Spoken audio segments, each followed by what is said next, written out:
एक बार एक मनुष्य ने भगवान से पूछा कि भगवान मेरे भाग्य में कितने रुपए लिखे हैं। तो भगवान ने उस मनुष्य को जवाब दिया कि तुम्हारे भाग्य में रोज 1 रुपए लिखा है।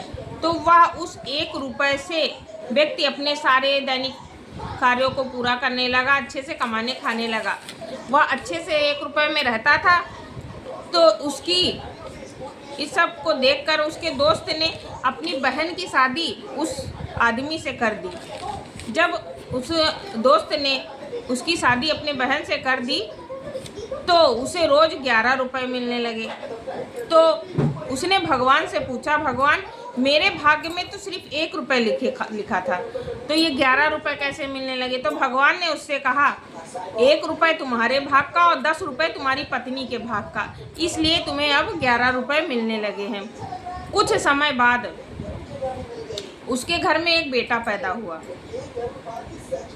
तब उसे रोज 31 रुपए मिलने लगे। तो उसने भगवान से पूछा, भगवान पहले मुझे 1 रुपए मिलता था, मेरी पत्नी आई तो मुझे 11 रुपए मिलने लगे, अब मुझे 31 रुपए मिलने लगे हैं।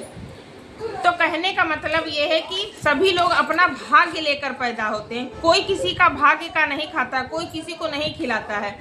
सभी अपने अपने भाग्य का खाते हैं। घर के धन दौलत किसी के भी आने से बढ़ सकती है और किसी के भाग्य को कोई बदल नहीं सकता है।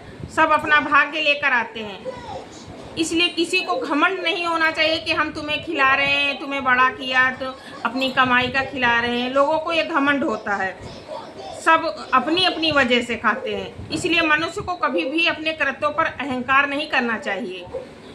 अहंकार करने से मनुष्य